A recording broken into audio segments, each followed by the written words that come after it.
It's all about the ride, who's jumping in. Toyota has the best overall value for 2013, according to IntelliChoice. See your Toyota dealer for cars that are a great deal today and an even better deal tomorrow.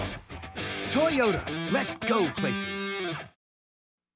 Party with PressBox before every home game at the PressBox Purple Crush Zone, sponsored by Finlandia and located on the corner of Sharp and Ostend Streets, just 1 block from the stadium.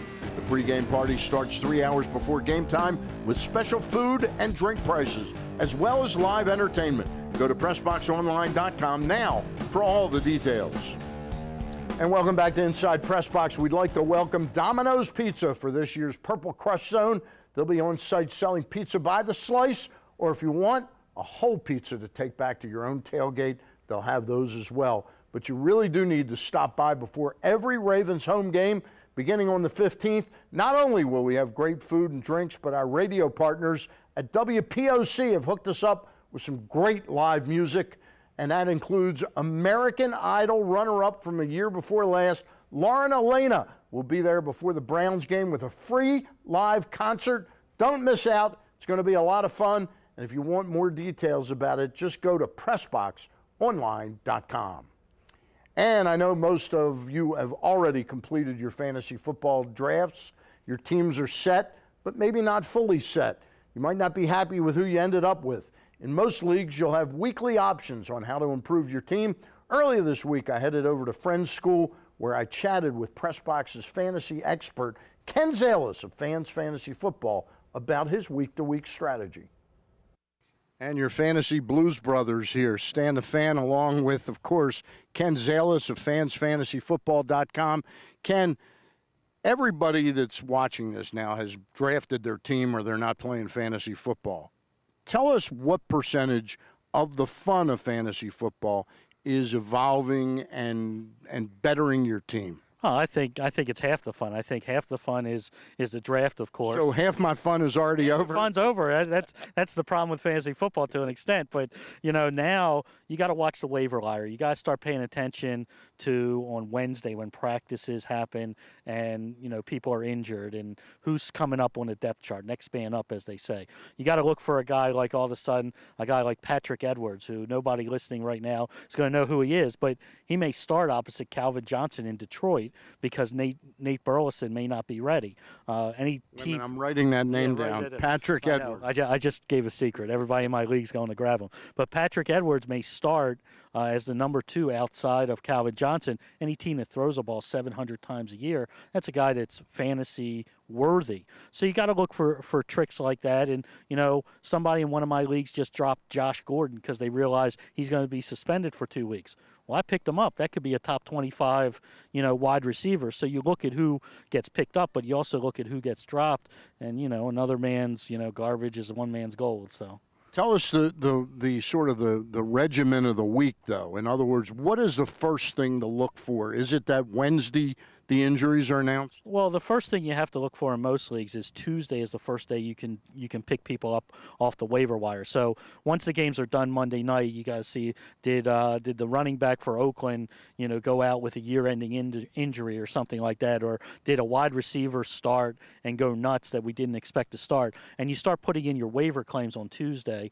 If you got somebody that unfortunately got hurt for the year, you want to put them on IR and go pick up someone. And then you start looking at Wednesday and Thursday practices, who practiced, who came back that may have been injured the first week. And then Thursday, we have the Thursday night games and things like that. You have to make sure that your guys are active for the Thursday night games. And then you just kind of let it go Saturday and Sunday and make sure nobody is inactive Sunday morning and put your lineup in. All right, you mentioned the name Patrick Edwards. Do you have a couple other names out there that you can give our viewers? Sure. I like Kenny Stills in New Orleans. He won the number 3 job. He's the direct backup for Marcus Colston if Colston goes down, who's their number 1 wide receiver. So he's a guy to have. There's a running back out of Arizona, Stefan Taylor, who did well in the preseason. Mendenhall has a history of injuries. He's a guy to look for. And then from the quarterback position, people may have forgotten about him already, but EJ Manuel looks like he's ready to come back and may be healthy enough to start week 1. Boy, you would do a better job than Rex Ryan with the New York Jets with quarterback. I can't do any worse. Hey, one player that was released by the Green Bay Packers, but they talked glowingly about how he performed, but said it was just a numbers game. He got in too late, was Vince Young. Do you think, would a fantasy player have him in the back of their minds at all? It depends where he signs. If he's going to go sign somewhere, like Oakland or Buffalo where they're having issues, or even the New York Jets where they're having issues with quarterbacks, he's a guy you may want to keep on your fantasy radar. You can't put him on a team right now, but he's somebody, in some of these online leagues, you can put people on a watch list. Put him on your watch list, see if he signs with someone, and, you never know. But I think Green Bay made a mistake with him. They just brought in Seneca Wallace, and I don't know what the difference is between the two. Real quick, the Ravens. Would he be an interesting guy on the Ravens? Yes, he would. In case Joe Flacco got hurt. He would be. They're infatuated. What's this, year 3 or 4 with Taylor? So you look at it would be a nice situation. They could come in and see what he can do. He can actually obviously throw the ball better than Taylor can, and if he can still move with his feet, he's an interesting guy. But I don't think that's a Ravens move. All right, he's Ken Zalis, fansfantasyfootball.com or PressBoxOnline.com for all your fantasy football info. And, of course, our thanks go out to Ken. When we return, our friend and PressBox contributor, Dean Smith, will be, not that Dean Smith, he'll be here to talk about never easy, never pretty. It's really all about the voice of you, the uber-passionate Ravens fans. Back with that after this.